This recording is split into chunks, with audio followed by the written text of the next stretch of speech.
네, 안녕하세요. 주식은 역시 끼리끼리세의 끼리스입니다. 안녕하세요, 끼리분들. 자, 오늘 같은 경우에도 장이 좋습니다. 이틀 연속 장이 좋은데요. 앞으로 다시 주가가 슬금슬금 빠질 수 있겠지만 여기서 바닥을 다지면서 다시 상승을 해줬으면 좋겠습니다. 자, 오늘 뉴스는 뭐가 있는지 한번 보도록 할게요. 첫 번째, 화이자 FDA 정식 승인발 상승. 그리고 두 번째, 1000만 탈모인들이여 일어나라. 세 번째, 애플이 폴더블을 만들지 않는 이유. 그리고 마지막으로 카카오 모빌리티도 상장 초읽기라고 합니다.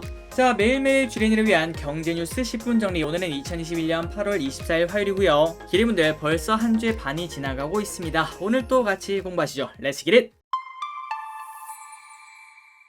첫 번째 뉴스를 확인해 보도록 하겠습니다. 그리고 들어가기 앞서 좋아요를 누르시면 저 기리색에 매우 큰 힘이 됩니다. 정말 감사합니다. 첫 번째, 미국에서 첫 코로나 백신 정식 승인. 이것 때문에 어제 미국 증시가 큰 폭으로 올랐고, 그리고 오늘 아시아 증시에도 훈풍이 불어오고 있습니다. 내용을 보자면 간밤 미국 뉴욕 증시가 호조를 보인 영향으로 매수세가 일어났다고 하네요. 다우존스는 0.6% 상승, S&P는 0.8% 상승, 그리고 나스닥은 1.5%나 상승을 했다고 합니다. 그러다 보니 이때까지는 나스닥은 아니고 그 다음에 다우랑 S&P가 최고가를 계속 갱신했었죠. 이번에는 이 두 개를 빼놓고 나스닥이 사상 최고치를 달성했다고 하네요. 그러니까 이 부분을 보자면은 야, 진짜 우리 장이랑은 좀 다르구나. 확실히 미국 장을 해야 되겠구나. 이런 생각이 들 수밖에 없을 것 같습니다. 그리고 이렇게 상승한 이유 중 하나인 FDA가 화이자 그리고 바이온테크가 개발한 코로나19 백신을 정식 승인하면서 백신 접종률이 한층 더 높아질 거라는 기대감에 시장에서는 경기 피크아웃에 대한 우려가 다소 완화가 되었다고 합니다. 그리고 여기서 바로 파생되어서 생각할 수 있는 거는 백신 접종률이 높아진다는 거는 경제 재개가 빨리 될 수 있다는 거겠죠. 그렇기 때문에 리오프닝 관련주가 큰 폭으로 상승을 했다고 합니다. 그런데 다음 뉴스를 한번 보도록 하겠습니다. 코로나 확산에 여행주 팔고 백신주 담는 개미들. 자, 이번 달에 개인분들이 무엇을 사고 무엇을 파는가 그걸 봤더니 어떻게 보면은 정말 안타깝게도 최근 들어 여행주가 조금 빠지긴 했지만 다시 상승을 하고 있는데 그러한 여행주를 팔고 그리고 백신주를 담았다고 하네요. 자, 코로나 바이러스 확산세가 이어지면서 이달 들어 국내 투자자들이 모더나, 노바백스 등 해외 백신 기업 주식을 많이 사들인 것으로 나타났다. 반면 경제 활동이 재개되어야 수익을 낼 수 있는 그러한 기업들인 리오프닝 관련주는 순매수 상위권에서 사라졌다고 하는군요. 그래서 얼마나 모더나를 많이 샀나 그걸 보니까 국내 투자자들은 이달 들어서 지난 20일까지 코로나 백신 업체인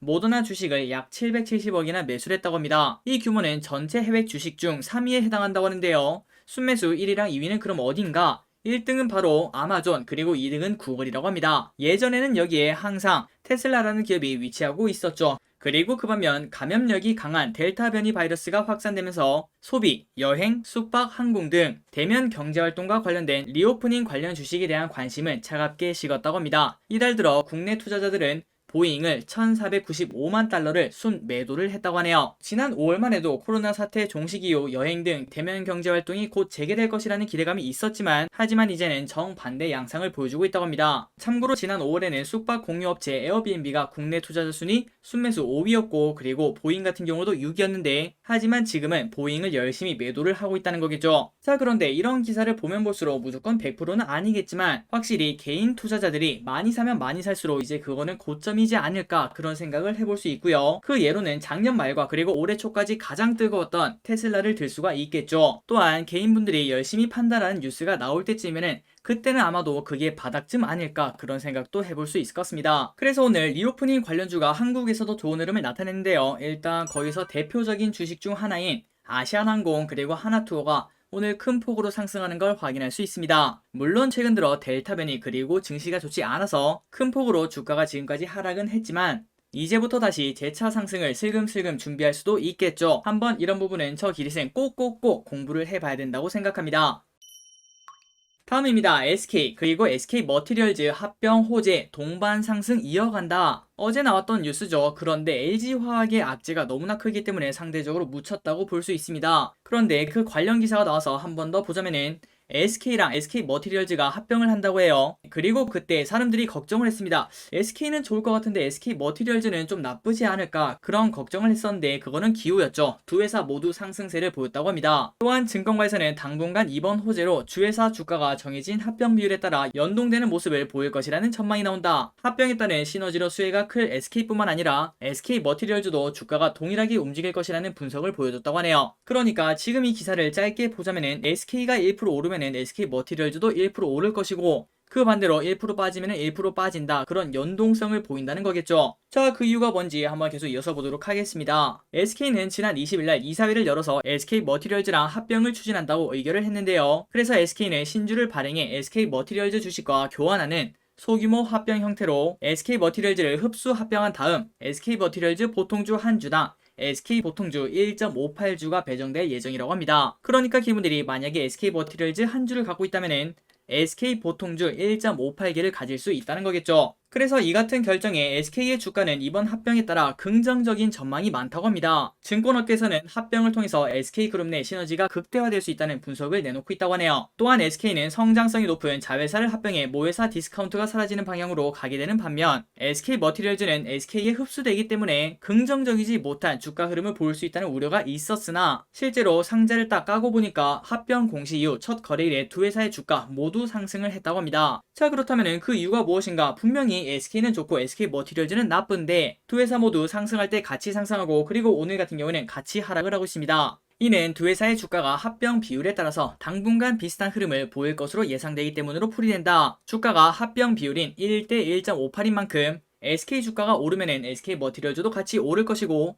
그리고 그 반대로 내리면은 둘 다 내린다는 거겠죠. 그러니 결국 SK머티리얼즈 혼자 빠지고 SK가 올라가면은 SK 주가랑 괴리가 커지게 된다고 합니다. 그렇다면 합병 비율인 1대 1.58이 깨지게 된다는 거겠죠. 그 상황에서는 아비트리지 차익 거래가 발생하게 돼 SK머티리얼즈로 매수가 몰릴 수 있다는 분석이라고 합니다. 그러니까 SK머티리얼즈 혼자 빠지고 SK가 오른다면은 그때는 우리가 SK머티리얼즈를 사는 기회로 삼아도 된다는 거겠죠. 그 이유는 바로 여기 있는 합병 비율 때문에 그렇다고 합니다. 과연 앞으로는 어떠한 흐름이 나올지 저 기릿이 지속적으로 살펴보고 혹시나 특이한 점이 있다면 기리분들에게 알려드리도록 하겠습니다. 어쨌든 SK와 그리고 SK머티리얼즈 합병할 때까지는 이제 같은 흐름을 나타낸다고 하네요. 또한 이런 합병은 SK의 호재로 작용할 수 있다고 합니다. 자, 다음입니다. 수소전기차 핵심 부품 제조 일진하이솔루스 오늘부터 청약 시작. 아마도 기리분들이 다들 알고 계실 거라고 생각합니다. 친환경 수소 연료 저장 솔루션 전문기업인 일진하이솔루스가 오늘부터 청약 일정에 돌입한다. 그리고 청약은 대표 주관 회사인 미래에셋증권 그리고 삼성증권, 현대차증권, 대신증권에서 할 수 있는데요. 일단 지금까지 경쟁률을 보자면은 미래에셋이 가장 나쁘고요. 그러니까 청약을 하면은 많이 받지 못할 것 같습니다. 그 반면 삼성 그리고 현대차, 대신 같은 경우에는 아직까지는 나쁘지 않은 그런 흐름을 보여주고 있습니다. 물론 내일 되면은 바뀔 수 있겠지만 일단 지금 봤을 때는 기리분들이 만약에 미래에셋도 가지고 있고 나머지 3개 중에 한 개도 가지고 있다면은 미래에셋 말고 다른 것 중에서 하나를 선택하는 게 더 좋을 거라는 걸 생각을 할 수 있습니다. 자, 그리고 공모주 청약에서 가장 중요한 것 중 하나가 기관 투자자 수요 예측이겠죠. 여기에서 흥행에 성공했다고 합니다. 경쟁률이 무려 1471대 1이 나왔고요. 그리고 플러스 수요 예측 참여 기관의 82.2%인 1334개 기관이 밴드 상단을 초과하는 가격을 제시했다고 합니다. 그러니 이 정도면은 기관들에게 어느 정도는 인정을 받았다고 볼 수 있겠죠. 다음입니다. 올해 가을이 되면은 카카오페이가 오죠. 그리고 그 다음에 한 명 더 온다고 하네요. 바로 카카오 모빌리티. 자, 모든 산업에 이름 카카오를 붙인 그러한 기업들이 엄청나게 오고 있습니다. 카카오뱅크, 카카오페이, 카카오게임, 카카오 모빌리티. 그래서 이 카카오 모빌리티는 내년에 증시 입성을 노리고 있다고 합니다. 참고로 카카오 모빌리티가 무엇인가? 택시 그리고 대리운전 호출 등 모빌리티 사업을 전문적으로 하는 카카오 계열사라고 합니다. 현재 증권가에서는 카카오 모빌리티의 기업 가치를 무려 7에서 8조 원대로 추정을 하고 있다고 하네요. 그러니까 카카오라는 이름만 붙어도 최소 몇 조에서 시작을 하는 걸 확인할 수 있습니다. 그런데 이름만 다가 아니라고 합니다. 실적 전망도 밝다고 하는데요. 증권가에서는 올해 카카오 모빌리티의 사업 확장과 실적 기여가 동시에 일어날 것으로 보고 있으며 그래서 카카오 모빌리티의 올해 예상 매출액은 전년 동기 대비 57%나 성장한 4,387억 원을 기록할 것이라고 말했다고 합니다. 자, 아직까지는 카카오 모빌리티 조금 남았겠죠. 일단 그 전에 오는 여러가지 대어들 그런 것들을 또 같이 공부해 보도록 하겠습니다. 자, 다음 뉴스입니다. 제목을 보자마자 바로 눌렀습니다. 1000만 탈모인의 희소식 2년에 한 번 맞는 주사 나오나? 아직까지는 조금 먼 미래겠지만 어쨌든 언젠가는 이런 획기적인 탈모약이 나올 수 있을 것 같습니다. 그래서 이 기사를 통해 어떠한 것들이 있는지 한번 살펴보도록 할게요. 자, 바이오 기업들이 탈모 시장 공략에 속도를 내고 있다. 국내 환자 수만 1000만 명에 달하는 거대 시장인 만큼 제대로 개발만 한다면 항암제를 능가하는 캐시카우가 될 것이라는 이유에서다. 다음 달 인벤티지랩을 시작으로 올리익스, 에피바이오텍이 속속 사람 대상 임상시험에 들어간다고 하는데요.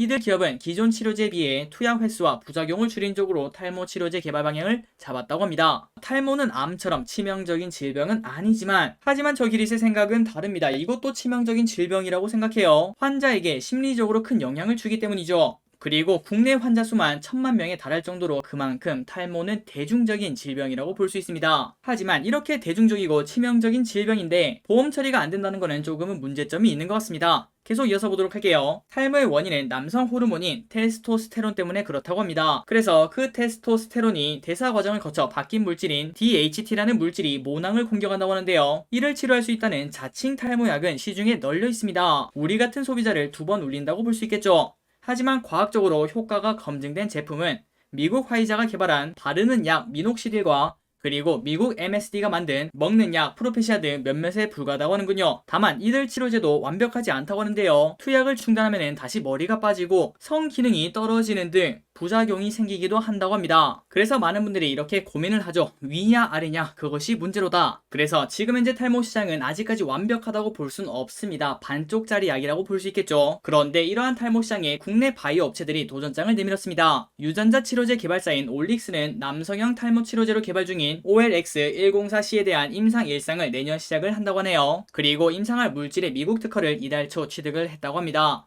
또한 인벤티지랩은 다음 달 호주 임상 일상을 시작한다고 합니다. 그리고 이 회사는 지금 현재 쓰이고 있는 피나스테리드의 체내 방출 속도를 늦춰 최대 3개월에 한 번만 맞아도 되는 주사제로 개발을 하고 있는데요. 자, 그런데 탈모약을 알고 계시다면 피나스테리드는 우리가 지금 이미 먹을 수 있는 약입니다. 그런데 이거를 왜 굳이 주사를 맞아야 되는가? 그거는 바로 3개월에 한 번 주사를 맞고 그리고 그 약이 한 번에 몸에서 빠지는 게 아니라 약물 방출 시간이 길어진다면 부작용이 줄어들 수 있다는 게 회사 측 설명이라고 합니다. 그러니까 이때까지는 양자택일이었는데 하지만 이게 가능하다면 2마리 토끼를 다 잡을 수 있다는 거겠죠. 그리고 인벤티지랩은 임상 3상과 제품 허가 및 판매를 대웅제약에 맡기는 등 강력한 우군도 확보한 상태라고 합니다. 물론 아직까지는 임상 일상을 시작하는 거겠지만 하지만 이러한 도전 끝에 결국 성공이 있지 않겠습니까? 개인적으로 저 기릿은 바이오에 대해서 하나도 모르지만 이러한 기업은 꼭 공부를 해서 투자를 하고 싶은 마음이 생깁니다. 다음 뉴스입니다. 애플이 폴더블 폰을 왜 안 만드냐? 이것도 진짜 궁금한데요. 한번 내용을 보도록 하겠습니다. 우리가 지금 쉽게 생각했을 때는 애플이 결국 기술력이 없어서 못 만드는 거 아닐까 이렇게 생각할 수 있는데 진짜로 그런지 한번 이 기사를 통해서 알아보도록 할게요. 자, 삼성전자가 갤럭시 Z 폴드 3 그리고 플립 3를 앞세워 폴더블 폰 대중화에 드라이브를 걸었습니다. 그리고 지금 예약 판매를 통해서 역대급 흥행이 예고가 되고 있죠. 그래서 이렇게 삼성전자가 폴더블 폰 시장에서 치고 나가자 최대 경쟁자인 애플의 행보에 관심이 쏠린다고 합니다.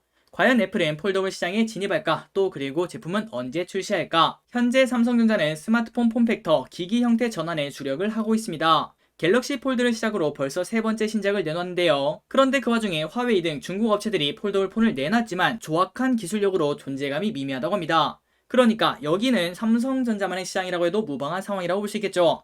그런데 이 같은 경쟁 구도는 조금 낯섭니다. 이때까지 항상 삼성전자 옆에는 그 위에든 그 아래든 애플이 있었기 때문이죠. 그렇다고 애플이 가만히 있었냐? 그건 아닙니다. 삼성전자가 갤럭시 폴더를 출시한 해에 폴더블 디스플레이 개발을 위한 태스크포스를 구성하고 접을 수 있는 유연한 전자기기 기술 특허를 출원을 했다고 하네요. 그러나 그 이후 별다른 움직임을 보여주고 있지는 않다고 합니다. 업계에서는 애플이 2023년에는 폴더블 폰을 내놓을 가능성이 있다고 보지만 아직까지 애플은 묵묵무답 그 자체라고 하네요. 그렇다면 애플의 속내는 뭘까요? 못하는 걸까요? 안 하는 걸까요? 애플의 과거에서 실마리를 엿볼 수 있습니다. 애플은 아이폰을 선보이며 스마트폰 시장을 열어젖힌 혁신기업입니다. 하지만 이는 고인이 된 스티브 잡스 시절의 이야기라고 볼 수 있겠죠. 이후 애플은 최초보다는 최고를 지향해 왔다고 합니다. 새로운 변화를 따라가기보다는 일단 지켜봤으며 그리고 다른 업체들이 먼저 내놓은 제품들의 단점을 보완하는 데 집중을 했습니다. 그러니까 자발적 후발주자를 자처하며 최적화에 몰두를 했다는 거겠죠. 그 예는 스마트워치가 대표적이다. 2014년 9월에 출시된 애플워치는 최초의 스마트워치는 아니었지만 결국 웨어러블 디바이스의 혁신을 이끌었으며 세련된 디자인을 적용해 패션 아이템으로도 활용 가능한 스마트워치를 정착시킨 게 주요했다고 합니다. 그러니까 지금까지 보자면 애플은 먼저 가서 싸우고 싶은 마음은 없나 봅니다. 그냥 뒤에서 딱 지켜보면서 이게 좋은 것 같은데 이건 나쁜 것 같은데 그런 것들을 판단한 다음에 이제 그거를 전부 다 보완한 그러한 제품을 내놓는 게 애플의 현재 모토라고 볼 수 있겠죠. 그렇다면 애플은 폴더블 폰에 올 것인가 말 것인가? 사실상 시장 진출은 기정사실화가 되었다고 합니다. 스마트폰 시장이 지금 현재 침체기고 그리고 포화 상태에 이렇기 때문에 폼팩터 그러니까 기기 변화를 통한 스마트폰의 판도 변화가 불가피하다는 점을 애플도 인지하고 있기 때문이다. 그래서 지금 애플의 관찰 대상은 삼성전자의 폴더블 폰이라고 합니다. 지금 이제 이거는 좋고 이거는 나쁘고 그런 것들을 파악을 하고 있다는 거겠죠. 자, 아마도 2년 뒤쯤에는 애플도 폴더블 폰을 출시를 할 것 같습니다. 그리고 그때가 되면은 후발주자지만 워낙 충성도가 세기 때문에 바로 선두 그룹으로 들어올 수 있겠죠. 그때는 또 애플이 어떠한 디자인을 가지고 나올지 그 부분도 기대가 됩니다.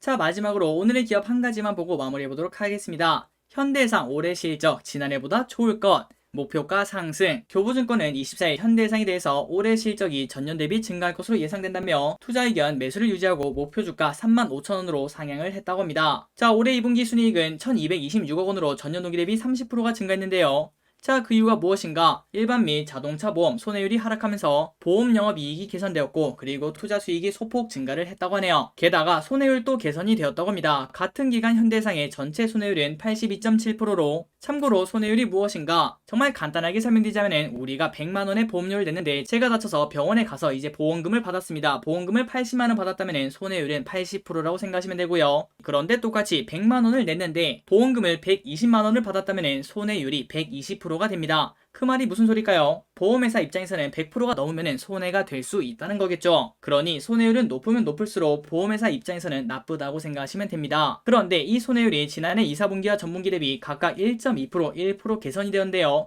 그 말은 낮아졌다는 소리겠죠. 특히 일반 보험 손해율이 전년 동기 대비 전분기보다 각각 10.7% 그리고 6%나 하락을 했다고 합니다. 이어 자동차 보험료 인상 효과가 하반기까지 지속이 되며 2021년 실적은 전년 대비 26%나 증가할 전망이라며 사업 비율 개선, 계약 심사 강화 등의 노력이 점차 가시화되고 있는 점도 긍정적이라고 하네요. 자, 그래서 지금 현재 현대해상 슬금슬금 올라가고 있습니다. 최근 들어 장이 그렇게 나빴는데도 불구하고 그렇게 하락폭이 크지 않은 걸 확인할 수 있죠. 그만큼 하방 경직성이 있다고 볼 수 있습니다. 최근 들어 장이 좋지 않아서 불확실성이 큰데 이러한 보험이나 아니면 금융에 관련된 기업을 공부해볼 타이밍이라고도 볼 수 있겠죠. 이 기업들의 가장 큰 특징은 금리가 상승해도 수혜를 볼 수 있고 그리고 플러스 배당을 준다는 겁니다. 그러니까 하방 경직성이 있다는 거겠죠. 한번 기대분들도 시간 내셔서 현대해상뿐만 아니라 보험회사에 관련된 기업들 그리고 플러스 은행에 관련된 기업들을 한번 공부해 보시기 바래요. 자, 여기까지 경제뉴스가 끝났습니다. 오늘 또 같이 공부해 주셔서 진심으로 감사드리며 내일부터 장은 어떻게 흘러갈지 모르겠지만 또 좋은 흐름이 나와서 지속적으로 쭉쭉쭉쭉 올라줬으면 좋겠네요. 지금까지 기리셨습니다. 빠이요.